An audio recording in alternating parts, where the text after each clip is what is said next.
뜨겁지 아니하더냐라는 제목으로 하나님 말씀 전가합니다. 만약 우리가 세상에 태어날 때에 우리의 의지, 우리의 뜻, 그래서 내가 원하는 세상, 내가 바라는 세상에 태어날 수 있게 해준다면, 그렇다면 여러분은 어떤 세상에 태어나고 싶습니까? 어떤 환경에? 좀 평화롭고 의롭고 자유가 보장되는 그런 나라, 그런 환경에 내가 마음에 품은 꿈, 내가 소망하는 것, 그것을 언제든지 펼칠 수 있는 그런 나라, 그런 나라에 태어나기를 원하십니까? 아니면 잘 사는 집, 잘 사는 세상, 그런 곳에 태어나기를 원하십니까? 안타깝게도 지금 우리가 살아가고 있는 이 세상은 우리가 꿈꾸는 그런 세상과 점점 거리가 멀어져 가고 있어요. 지금 이 나라는 우리가 그토록 애쓰며 만들어 왔던 자유와 평화, 그리고 상식이 통하는 나라, 이런 나라에서 서서히 멀어지고, 아니 급속도로 멀어져 가고 있다는 거예요. 6.25를 겪으면서 우리 부모님 세대가 이 땅에서, 아니 내가 잘 살고 내 자녀가 잘 살기 위해서 얼마나 그들이 노력을 했고, 그들이 살기 좋은 나라를 만들기 위해서 얼마나 피땀 흘리면서 살아왔는가. 그들은 정말 입지도 못하고 먹지도 못하면서 밤잠을 설쳐가면서 그렇게 일해왔고, 그렇게 이루은 터가 지금 이 터라는 거죠. 그런데 이 터가 하루아침에 무너집니다. 그 모든 노력이 물거품이 된 것처럼, 그 모든 수고가 헛수고가 되어가고 있는 것처럼 지금 이 땅이 무너져 가고 있다는 거예요. 우리는 어쩌면 그럴 수 있겠죠. 물론 우리가 지금 이거 살고 있는 이 세상, 우리가 지금 누리고 있는 이 자유, 그리고 이 평화, 세상에는 이것조차 맛보지도 못하고 이것조차 경험하지 못하면서 살아가고 있는 사람들, 살아가고 있는 나라가 많이 있는 건 사실이에요. 그런 의미에서 우리가 이 땅을 바라보면서, 이 환경을 바라보면서 감사해야 하는 것도 맞습니다. 그러나 그것도 맞지만은 더 중요한 것은 우리 부모님들이 일궈 놓은 그 자유, 그 평화, 그 번영, 이 나라를 우리가 그대로 지키는 것은 물론이고, 더 나은 자유, 더 나은 평화, 그리고 더 살기 좋은 세상을 만들어서 그것을 우리 후대에게 물려줘야 되는 그런 책임과 의무가 우리에게 있다는 거죠. 이걸 누리는 것도 우리에게 주어진 자유지만, 축복이지만, 이것을 누리고 또 자녀들에게, 우리 후대에게 이보다 더 좋은 환경들을 물려줘야 되는 그런 의무가 우리에게 있다는 겁니다. 이거는 누가 대신해 줄 수 있는 게 아니에요. 다른 사람들이 이 나라를 지켜주고, 다른 국가가 이 나라를 붙잡아주고 보호해주고 그럴 수 있는 게 아니라고요. 우리 부모님 세대들이 그 6.25를 겪으면서 목숨을 바쳐가면서 나라를 지켰고, 밤잠을 설쳐가면서 일하면서 살기 좋은 세상을 만들어가면서 그들이 그렇게 혹독한 인생을 살았던 것처럼, 우리도 우리에게 주어진 이 땅, 그리고 이 자유, 이 번영, 이 평화, 이걸 우리 자녀세, 우리 후세에게 물려주기 위해서 우리도 몸부림을 쳐야 되고, 우리도 싸워야 하고, 우리도 그만큼 부모님들처럼 그렇게 애를 써서 이것을 물려줘야 된다고요. 이거는 우리가 감당해야 할 몫이에요. 우리의 사명이라고요. 이 짐은 누가 지어질 수 있는 게 아니에요. 내가 져야 된다는 거예요.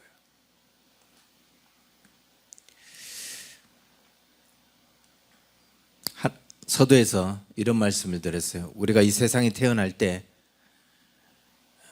우리에게 우리의 의지, 우리 뜻대로 태어날 수 있게 한다면, 그런데 왜 하나님이 이 땅에 태어날 때 우리 의지, 우리 뜻이 전혀 반영되지 않고 그냥 하나님이 정하셔서 우리를 이 땅에 보내셨을까? 거기에는 하나님의 뜻, 하나님의 의지만 있어요. 사람을 세상에 보내는 데는 그 사람의 의지가 있는 게 아니라 하나님의 뜻, 하나님의 의지만 있다고요. 그래서 성경에서도 뭐라고 이야기하냐면은 창세전에 그리스도께서 우리를 택하셨다라고 말씀하죠. 창세전에 이미 하나님께서 우리를 너는 이때 이 나라에 이 시기에 이 땅에 그렇게 하나님께서 창세전에 택하셨다는 거예요. 이거는 뭘로 의미하죠? 여기에는 한 가지 명확해지는 것이 있습니다. 그게 뭐냐면은 왜 하나님께서 우리를 그때 창세전에 선택하시면서 우리로 하여금 보다 좋은 세상, 보다 살기 좋은 환경, 그런 곳에 우리를 보내지 않고 왜 이런 상황, 이 위기 상황에 우리를 보내셨는가? 명확한 것은 거기에 하나님의 의지가 있다는 거죠. 거기에 하나님의 뜻이 있다는 거예요.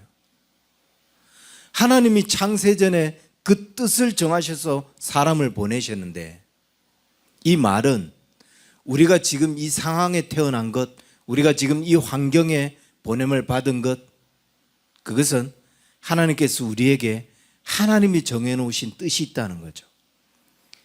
이 시대의 사람은 모두가 그 시대에 우리 자신이 감당해야 할 하나님의 의지, 하나님의 뜻이 있습니다. 각자 그 역할을 해야 되는 거예요. 각자 그 시대에 맞게, 그 상황에 맞게 보냄을 받은 자로서 해야 할 사명이 있다는 거예요. 그래서 성경에 보면은 잠언서 16장 4절에 보면 이렇게 말씀하고 있어요. 여호와께서 온갖 것을 그 쓰임에 적당하게 지으셨나니 악인도 악한 날에 적당하게 하셨느니라. 이 말씀이 무슨 말이죠? 하나님께서 모든 것, 세상의 모든 것을 그 쓰임에 적당하게 지으셨다는 거예요. 우리를 이 상황에 보내고 이 시대에 보낸 것도 하나님께서 그 쓰임에 적당하게 하나님이 보내시고 지으셨다는 거죠. 심지어 악인조차 그렇게 하셨다는 거예요. 그러면 우리는 우리 자신을 보면서 무엇을 깨닫게 되냐면, 내가 지금 어떤 일을 하고 있지? 내가 지금 무슨 일들을 감당하고 있지? 그 일을 보면서 하나님께서 그 모든 상황에 쓰임에 적당하게 지으셨기 때문에 내가 악한 일을 하고 있느냐, 아니면 내가 선한 일을 하고 있느냐, 그걸 보면 설마 내가 이런 일에 쓰임을 받았다고? 자신이 지금 하나님께서 정확하게 쓰이신 그날에 우리가 쓰임을 받고 있기 때문에 내가 지금 악한 일을 하고 있는지 선한 일을 하고 있는지 보시세요. 내가 무슨 일에 쓰임을 받아야 할지를 기억하시라고요. 어떤 일에 쓰임을 받아야 되는 사람인지를 돌아보시라고요.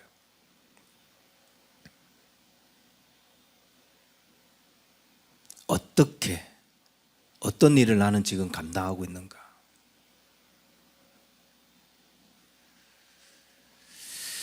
인생은 두 번 주어지지 않습니다.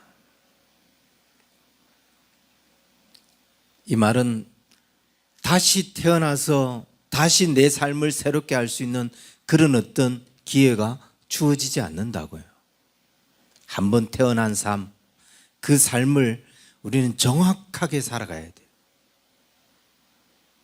그 삶을 실수 없이 살아가야 돼요. 그렇게 하기 위해서는 뭐냐? 내가 실수했다면, 내가 악한 일에 쓰임을 받고 있었다면 빨리 제자리로 돌아와서 그 제자리로 돌아올 수 있는 기회를 붙잡아야 되고, 빨리 제자리로 돌아와서 하나님 앞에 하나님이 그래 너는 이 일을 위해서 지원받았는데 네가 서 있어야 할 자리가 이거야 라고 하며 하나님이 우리를 보내신 목적, 하나님의 뜻, 그 하나님의 의지에 맞게 빨리 기회를 붙잡고 빨리 그 자리에서 주의 일에 합당한 사람으로 사라져야 된다는 것이죠. 우리가 해야 할 책임이 무엇인지, 우리가 해야 할 의무가 무엇인지 그 일을 빨리 붙잡고 그 일에 쓰임받는 사람이 되어야 된다는 거죠. 유대인 동화에 이런 동화가 있어요. 하늘을 나는 말. 말이 하늘을 나는, 정말 무슨 영화에서나 가능한 거죠. 어떤 사람이 왕에게 노여움을 산 거예요. 그래서 죽게 된 거예요. 죽을 위기에 놓인 거예요. 그래서 이 사람이 막 왕에게 탄원을 하면서 이렇게 부탁합니다. 왕이여, 제발 한 번만 살려주십시오. 만약 한 번만, 아니 1년만 저를 살려주시면 왕이 타고 다니는 저 말을 하늘을 나는 말로 만들어 놓겠습니다. 왕이 너무 황당하죠. 얘가 한 번도 날아본 적이 없고 날개도 없는데 이 말을 날게 한다고? 그래서 기꺼이 그 청혼을 받아들여서 좋아, 내가 너한테 1년 주겠다. 1년 주는 대신 만약 1년 만에 이 말이 하늘을 나는 말이 되면 너 살려주고, 그렇지 않고 이 말이 그대로면 넌 죽을 거다. 예, 좋습니다. 1년만 기회를 주십시오. 제가 1년 동안 이 말을 하늘을 나는 말이 되게 할 거고, 그렇지 못하면 1년 후에 저를 죽여주십시오. 왕의 결정이 끝났어요. 옆에 있던 사람들이, 제수들이, 야, 넌 뭔 생각이냐? 말이 어떻게 하늘을 나냐? 그때 이 친구가 뭐라고 대답하냐면 1년 안에 무슨 일이 일어날 줄 아냐? 1년 안에 저 말이 죽을 수도 있고 1년 안에 왕이 죽을 수도 있고 1년 안에 전쟁이 일어나서 내가 죽을 수도 있는데 중요한 것은 내가 1년이라는 시간을 벌었다는 거 아니냐? 기회라는 걸 잡았다는 거 아니냐? 기회는 그렇게 잡는다는 거예요. 그렇게 잡으라는 거예요. 훈련을 시킨다고 이 말이 날겠어요? 기회는 어떻게든 열정적으로 그것을 붙잡으려고 노력해야 돼요. 기회는 만들어서라도 그걸 잡아야 된다고요. 당장 죽는다고 사형 선고가 된다고 해서 죽는 것과 1년의 기회를 사는 것과 뭐가 바람직한 삶이에요? 하나님 앞에 내 인생이 잘못 걸어진, 잘못 사라진, 그리고 우리의 의무와 우리를 보내신 그 책임 역할들을 감당치 못한 삶이라면, 지금까지 그렇게 해왔다면 너가 안 되겠다, 하나님이 그렇게 판단하고 계신다면, 그럼 여러분은 어떻게 하겠어요? 아, 나는 헛살아 왔으니까 끝났구나, 이제 끝, 그렇게 하실 겁니까? 아니면 기회를 붙잡는 자, 기회를 사는 자, 기회를 만드는 자가 되시겠습니까? 지금 당장 하나님 앞에 기회를 만드는 자가 돼야 되고, 기회를 사는 자가 돼야 되고, 어떻게든 그 기회를 붙잡아서 반드시 하나님이 우리를 보내신 자의 합당한 삶, 우리를 부르신 자의 합당한 삶, 그리스도인으로서의 합당한 삶, 이 시대에 하나님의 사람들이 해야 할 그 삶을 우리가 살아야 되지 않겠느냐. 그런데 그 기회가 어떻게 온다고요? 그 기회를 어떻게 붙잡는다고요? 오늘 우리가 읽은 이 본문에 보면은 예수님이 십자가에 죽으시고 장사 지낸 바 되셨다가 이제 부활하셔요. 그 후에 그때 이제 이 제자들에게 일어났던 모든 일들을 이야기하고 있는 가운데 있는데, 예수님이 십자가에 죽으시자 이 제자들은 모든 소망이 끊어진 것처럼 보였어요. 정말 그들은 절망하고 좌절했어요. 그리고 두려움에 사로잡혔어요. 마치 이들의 모습이, 이 제자들의 그때 그 상황이 지금 이 시대를 살아가고 있는 우리의 마음, 우리의 모습이 아닌가 싶을 정도로 탄핵정국을 지나면서 우리는 정말 희망이 사라졌습니다. 그때 비록 탄핵이 됨에도 불구하고 메가코리아, Make Korea Great Again. 다시 대한민국을 위대하게 만들자. 그러면서 희망을 가지고 소망을 가지고 일어났는데 부정선거라고 하는 이 장벽을, 이 문제를 해결하지 못해서 결국은 이번 G7 회담 결과가 한국의 현실을 그냥 보여줬잖아요. 대놓고 제가 그 부정선거로 당선되네야? 손가락질을 하는데 아무도 그를 반겨주지 않고 심지어 초청도 안 받았는데 낯선 자리에 가서, 그러니까 대놓고 코리아를 제외하고 정상회담을 한다라는 이야기를 그 면전에서, 이건 최고의 수치이고 대한민국 위기예요.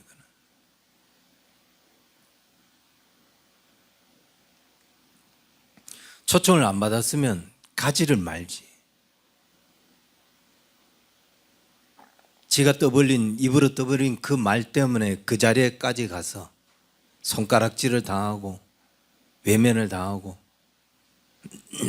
심지어 마누라까지 데려가서 그 영부인들이 하는 그 자리에도 끼지도 못하고, 세계에서 주목을 받던 나라가 세계에서 외면을 당하는 나라가 되어버렸습니다. 현재 이런 상황들을 보고 이런 위기들을 보면서 정말 지금 이 상황이 지속된다면 우리나라는 정말 소망이 없는 그런 나라가 될 겁니다. 미국으로부터 계속 관세부터 시작해서 이제는 입국 제한까지 감당하기 힘든 일들이 일어나고 있는데, 그 상황을, 지금 이 상황을 살아가는 우리의 모습이 소망을 잃고 좌절하고 있는 제자들의 모습하고 너무 비슷하다는 거예요. 꿈이 사라진 채, 비전이 사라진 채 이대로 나라가 망하는 거 아닌가라고 두려움에 빠지고 있는 우리와 너무 흡사하다는 거예요. 예수님이 죽으시고 부활하신 날 막달라 마리아와 여러 여인들이 예수님의 무덤에 갔는데 예수님이 살아나신 것을 알았어요. 그리고 그들이 제자들에게 다가와서 이렇게 이야기했죠. 예수님이 부활하셨다. 예수님이 살아계셨다. 살아나셨다. 그런데 제자들이 어떤 반응을 보이죠? 정말? 이러면서 진짜 살아났어? 그러면서 좋아하고 기뻐하고 그러나요? 아니요. 여전히 그들은 모든 것이 끝났잖아. 그 좌절감에서 벗어나지 못해요. 그걸 어떻게 했냐? 그 허탈함에서 일어나지를 못한다고요. 그러면서 뿔뿔이 흩어집니다. 그리고 갈릴리가 고향인 베드로는 나는 고향에 가서 고기나 잡겠다. 나는 집으로 갈란다. 길을 떠나고 다른 제자들이 나도 같이 갈란다. 그러면서 뿔뿔이 흩어지며 예루살렘에서 가까운 엠마오가 고향인 또 두 제자들 우리도 집으로 갈란다. 그리고 집으로 가는 그때에 그 허탈한 마음을 가지고 가는 이때에 이 엠마오로 가는 두 제자의 이 마음이 어땠냐. 이 앞에 보면 21절에 이렇게 이야기합니다.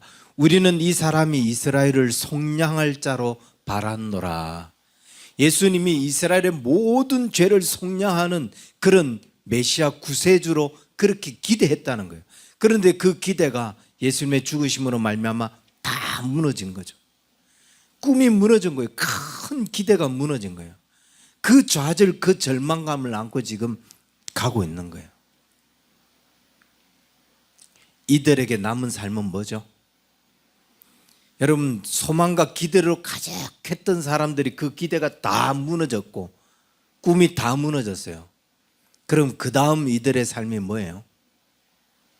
옛날 그렇게 아무 꿈도 없고 아무 기대도 없고 예전 고통스러웠던 그 삶으로 돌아가는 것 외에는 이들에게 남은 게 없어요. 우리도 그러잖아요. 지금 우리나라도 그렇잖아요. 옛날로 돌아가는 것 외에는 지금 만약 우리에게 소망이 없다면, 만약 우리에게 기대가 없다면, 우리도 지금 이 상황에서는 옛날로 돌아가는 것 외에는 아무것도 없어요. 여러분, 지금 군산, 인천, 당진 여기에서 무슨 일이 일어나고 있는지 아십니까? 특히 군산, 2017년이죠. 군산조선소가 폐쇄를 하고, 그 다음 18년도에 한국 GM이 쌍용자동차가 폐쇄를 결정한, 군산 도시는 쑥대밭이 되어 있어요. 지금 거기에 있던 노동자들이 군산시에서 취업을 알선하기 위해서 무슨 시당 정책으로 취업 프로그램을 마련하고 이러는데, 도시에 공장이 있어야지 취직을 하죠. 젊은이들이 다 떠나고 허허 벌판으로 남고, 그렇게 주목받던 군산이라고 하는 도시가 지금은 그냥 폐허촌이 됐어요. 유령 도시가 되었어요. 근데 이게 군산만 그런 게 아니라 현대제철이 있던 인천, 당진, 제철소가 다 문을 닫으면서 이제는 포항 제2공장조차도 그런 위기에 놓인 거예요. 여러분, 한 공장이 문을 닫으면, 이 대기업 하나가 문을 닫으면 그 대기업 안에서만 해도 몇천 명, 군산 같은 경우는 지금 실업자가 22,000명이 넘는다고. 두 개 대기업이 문을 닫으니까 한 도시에서 22,000명이 실업자가 돼요. 그럼 그 공장 안에 22,000명만 실업자가 아니라 그 기업과 맞물려 있는 하청업자들 있잖아요. 중소기업. 이들이 다 줄도산 당하는 거예요. 그리고 그 직원들, 그 공장 인부들과 같이 먹고 사는 주변의 영세 소상공인들, 식당가부터 시작해서 많은 자영업자들 있잖아요. 다 문을 닫는 거죠. 하루아침에 유령도시가 되는 거예요. 지금 우리나라가 이 위기가 놓여 있어요. 이 위기에 현대자동차 빠져나간다. 현대자동차가 그런 위기에 놓여 있는데, 그저께 데모하는 거 보셨죠? 그냥 성과금 2천만 원 그냥 개인한테 무조건 달라. 나 같아도 문을 닫고 싶을 심정. 북한의 지령을 받은 강성 노조들의 꼭두가 시기가 되어서 그냥 대기업 문 닫게 하는 것들이 그들의 목적인데, 이 노조들이 정신을 못 차리고 그냥 월급 많이 준다고 같이 노조하다가 직장을 다 잃어버리는, 이렇게 멍청한 삶을 반복하고 있고, 그러면서 대기업들 다 미국으로 건너가려고 준비하고 있고, 군산과 같은, 인천 당진과 같은 이 사태가 우리 사회 전역에 전반에 굉장히 급속한 속도로 달려오고 있어요. 우리에게 남은 일은 뭐냐? 그 옛날로 돌아가는 거예요. 60년대, 70년대 삶으로 급속도로 그 옛날로 돌아가는 그 외에 우리에게 남아있는 게 없어요. 그런데 이 절망과 좌절에 빠져있는 이 제자들에게 반전이 일어납니다. 무슨 반전이 일어나냐? 32절에 보면 이렇게 이야기하죠. 길에서 우리에게 말씀하시고 우리에게 성경을 풀어주실 때 우리 속에서 마음이 뜨겁지 아니하더냐. 절망하고 좌절하고 낙심해서 엠마오로 내려가는데 그들이 이분이 예수님인 줄 몰랐어요. 누가 다가와서 계속 이야기를 해주는데 마음이 계속 뜨거워지는 거예요. 뭔가를 이야기해주고 성경을 풀어주는데, 그래서 너무 좋아서 어디 가지 마시고 우리하고 저녁을 같이 드십시오. 그리고 가서 저녁에 모여서 같이 떡을 뜨고 또 거기서 성경을 풀어주시는데 마음이 뜨거워지는 거예요. 그러자 한 사람이 깨닫고 예수님이구나. 근데 그 순간 예수님은 보이지 않죠. 마음이 뜨거워졌다.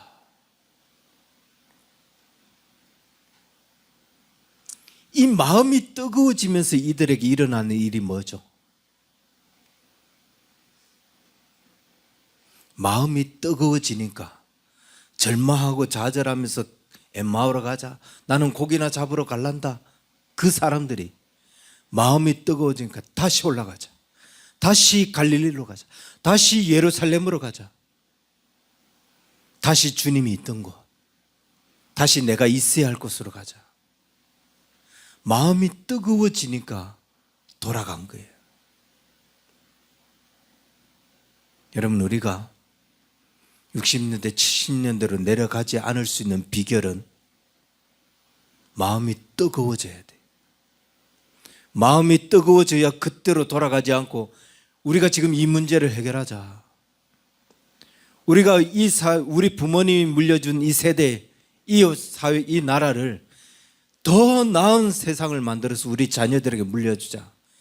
이런 사명감, 이런 책임감에 불타서 이 일들, 우리가 해결해야 할 문제들을 해결할 수 있게 된다고요. 무엇으로? 마음이 뜨거워져야. 이 마음이 뜨거워진다는 것은 뭐 젊은 20대, 30대가 뭐 사랑으로 불타는 가슴 뭐 이러면서 그 뜨거움, 그런 어떤 젊은이들의 패기, 이걸 의미하는 게 아니에요. 이거는 이 젊은이들의 그 뜨거움은 그냥 한번 타오르면 금방 식어요. 이 패기는 그렇게 오래 가지 않는다고요.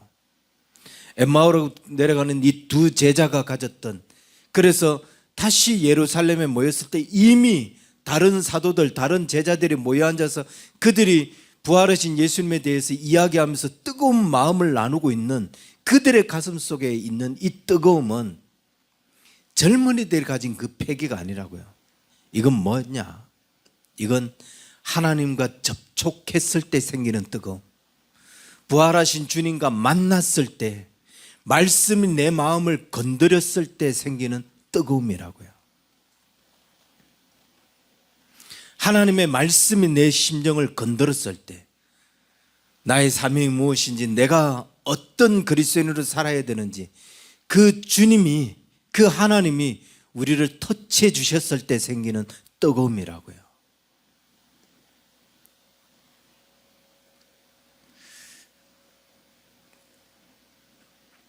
제자들도 그렇게 이야기하잖아요. 우리에게 말씀하시고 우리에게 성경을 풀어주실 때에 우리 속에서 마음이 뜨겁지 아니하더냐. 주님인 줄은 몰랐지만 그 말씀이 계속 들려지는데 이게 막 우리의 마음을 계속 흔드는 거죠. 성경을 풀어서 이야기해 주는데 이게 우리의 삶을, 우리의 생각들을 계속 흔들어 놓는 거예요. 뭔가 이 안에서 내가 이러면 안 되지. 그게 대한 뜨거움들이 일어나는 거죠. 요한복음에 보면은 평안을 너에게 끼치노니 곧 나의 평안을 너에게 주노라. 내가 너희에게 주는 것은 세상이 주는 것 같지 아니하니라. 너희는 마음에 근심하지도 말고 두려워하지도 말라. 이 평안, 이거는 세상이 줄 수 있는 게 아니에요. 이 하나님의 말씀으로 말미암아 주어지는 이 어떤 마음의 변화, 그 마음의 뜨거워짐으로 생겨지는 일들, 그 주님이 주시는 평안, 이거는 세상이 그 어떤 것으로도 줄 수 있는 게 아니에요. 오직 주님과 접촉했을 때, 오직 하나님과 접촉했을 때, 오직 말씀과 내가 접촉했을 때, 그때 일어나는 평안이고 그때 일어나는 뜨거움이라는 거예요. 그래서 우리가 주님과 접촉을 해야 돼요. 말씀이 우리를 우리의 자리에서 깨어나게 해달라고, 우리의 삶의 자리에서 깨어나게 해달라고. 우리가 주일마다 예배를 드리고 매 주마다 매 날마다 또 각 사람이 개인의 삶의 자리에서 또 말씀을 접하고 있는데 말씀이 내 마음을 건들게 해달라고. 이 뜨거움이 있어야 일어납니다.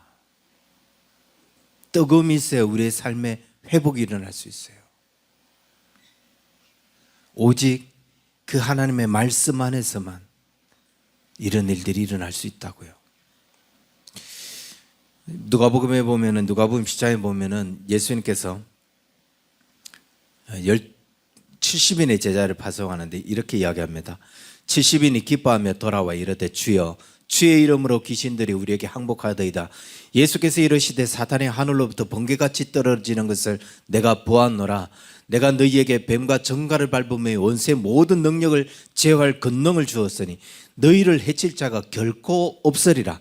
그러나 귀신들이 너희에게 항복하는 것으로 기뻐하지 말고 너희 이름이 하늘에 기록된 것으로 기뻐하라 하시니라. 제자들이 그 주님의 보내심을 받고 가서 복음을 전하는데 그냥 그들이 한 거는 예수님이 이런 말씀을 전해라, 예수님이 오셨다, 메시아가 오셨다, 그 말씀을 전하라고 하는 그냥 그거 하나밖에 없어요. 복음을 전한 것밖에 없어요. 그런데 놀라운 일들이 나요. 자기 입에서 예수님이 오셨다, 메시아가 오셨다라고 툭 던졌는데 그 현장에서 일어나는 반응은 귀신이 막 도망을 가고 병든 자가 나음을 입고 자기들이 깜짝 놀란 거예요. 내가 한 거는 말을 전한 것뿐이에요. 말씀을 전한 것뿐이에요. 근데 말씀을 전하는 그 일에 귀신들이 도망을 가고 병자들이 낫고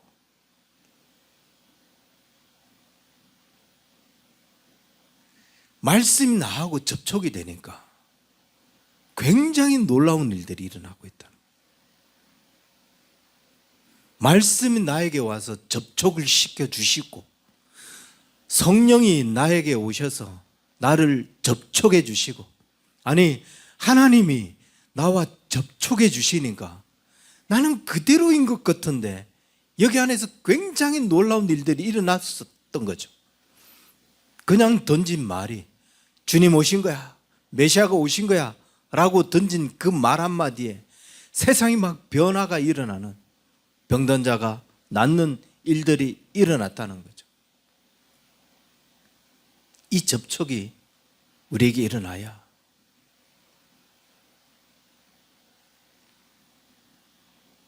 우리가 이 시대를 바꿀 수 있고, 이 시대에 주께서 우리를 이곳에 보낸, 하나님께서 우리를 이 땅에 보내신 그 사명, 그 일들을 우리가 감당할 수 있다는 거예요.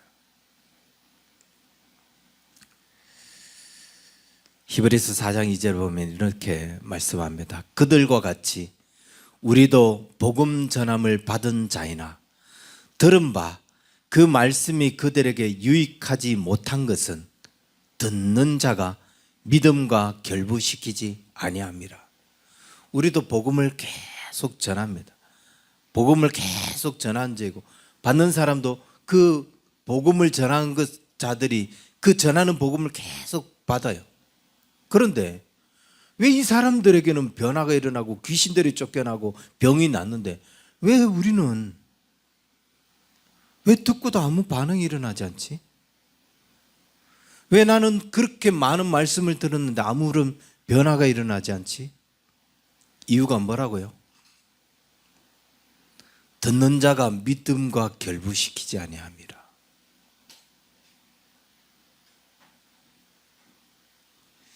그건 믿음과 별개의 문제라는 거죠. 지금 이야기는 우리의 믿음하고 별개의 문제야. 이건 우리 믿음에서 받아들이는 문제가 아니야, 그런 이야기가 아니야 라고 하면서 거부하는 거예요. 그러니까 계속 별개의 것이라고 생각하니까 내 속에서 아무런 역사가 일어나지 않아요. 내 안에서 아무런 변화가 일어나지 않아요. 정치 이야기 그만하래요. 설교에서 말씀을 듣고 싶대요. 이건 말씀이 아니에요.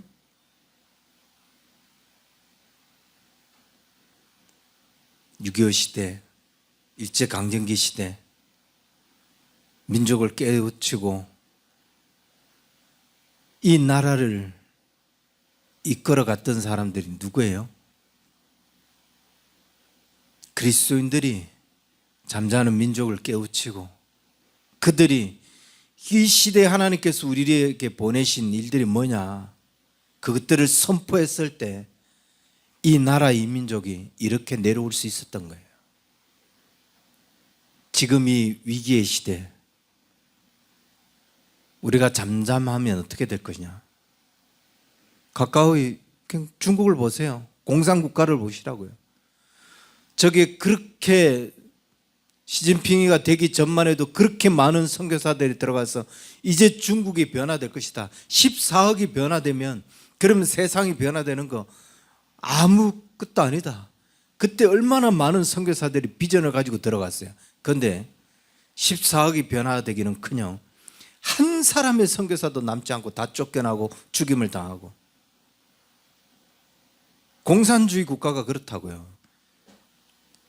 자유, 종교의 자유가 전혀 보장되지 않는다고요. 아무 소리도 못하게 만들어요. 우리나라가 그런 위기에 놓여 있습니다. 누가 우리나라를 자유민주주의라고 해요? 문재양 때부터 이미 우리는 사회주의에 살고 있는데, 이제 급속도로 공산주의로 가고 있는데 침묵하라고요? 가만히 있으라고요? 있을 수가 없죠. 이 상황을 보면서 가슴이 뜨겁고 불이 타오르는데 일어나야 됩니다.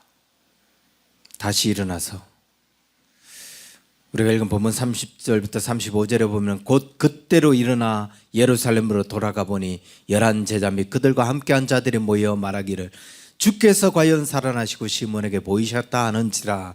그 두 사람도 길에서 되니까 예수께서 떡을 떼심으로 자기에게 알리신 것을 말하더라. 그들이 가슴이 뜨거워지자 곧 일어나서 예루살렘으로 올라가서 다시 그들이 있어야 할 자리, 다시 그들이 해야 할 자리, 그들이 감당해야 할 역할들을 감당했던 것처럼, 이거는 그러니까 자의적으로 되는 게 아니에요. 내가 그냥 해봐야 되겠다 이렇게 뭐 결단하고 그렇게 어떤 마음을 먹었다고 해서 할 수 있는 일도 아니에요. 좌절하고 절망하고 두려움에 사로잡힌 사람들, 아니 죽음이 무서워서 도망왔던 사람, 베드로는 사실 죽음이 무서워서 도망간 거잖아요. 다른 제자들도 예수님이 잡혀서 죽는 걸 보고 죽음이 무서워서 도망간잖아요. 이 사람들이 뭔 용기가 있어서 다시 예루살렘을 옵니까? 나 그렇게 살아봐야지. 그게 자의적으로 돼요? 그게 인간적으로 어떤 마음의 결단을 한다고 해서 가능한 일입니까? 불가능하다고요. 말씀과 접하지 않으면, 하나님과 접촉되지 않으면 이 용기, 이 회복은 일어나지 않는다고요. 여러분, 우리가 수십 번, 수백 번 결단하잖아요. 나 이렇게 살아야 되겠다. 나 주님 앞에 이렇게 살아야 되겠다. 그런데 그게 그렇게 결단한다고 됩니까? 주님과 접촉하지 않으면, 말씀과 접촉하지 않으면 결단코 그 삶을 살 수 없다고요. 마음이 뜨거워져야 됩니다. 여러분, 마음이 뜨거워지고 있느냐? 다시 회복을 위하여, 다시 기회의 삶을 살기 위해서 우리의 마음이 뜨거워지고 있는가? 다시 주 앞에 무릎 꿇고 그 주님의 접촉하심, 그 말씀의 접촉을 통해서 우리의 마음이 뜨거워지는, 그래서 회복이 일어나는 저와 여러분의 삶이 되기를 주의 이름 간절히 축원합니다. 기도하겠습니다. 살아계신 하나님, 우리를 회복시켜 주시옵소서. 우리의 삶을 주의 말씀으로 더 강건하게 붙잡아 주시옵소서. 우리가 헛된 인생을 살지 않도록, 헛된 삶을 살아가지 않도록 우리를 더 강력하게 주의 말씀으로 뜨겁게 사로잡아 주시옵소서. 그래서 우리의 영혼이 늘 주의 말씀 안에 있게 하시고 우리의 삶이 늘 하나님의 뜻, 하나님이 정하신 위치에 서 있는 그런 우리의 삶이 되게 하여 주옵소서. 이 시대를 바라보며 이 나라를 바라보면서도 하나님, 우리의 가슴이 뜨거워져서 우리 그리스도인들이 해야 할 일들을 감당해내는 그런 우리 언약의 성도들, 이 나라 이 민족의 그리스도인들 되어질 수 있도록 주님 축복하여 주옵소서. 이제는 우리 주 예수 그리스도의 은혜와 하나님 아버지의 크신 사랑과 성령님의 인도하심이 말씀 안에서 뜨거워지기를 소망하는 우리 언약의 성도들, 저들의 모든 삶이 이제로부터 영원토록 항상 함께 있을지어다. 아멘.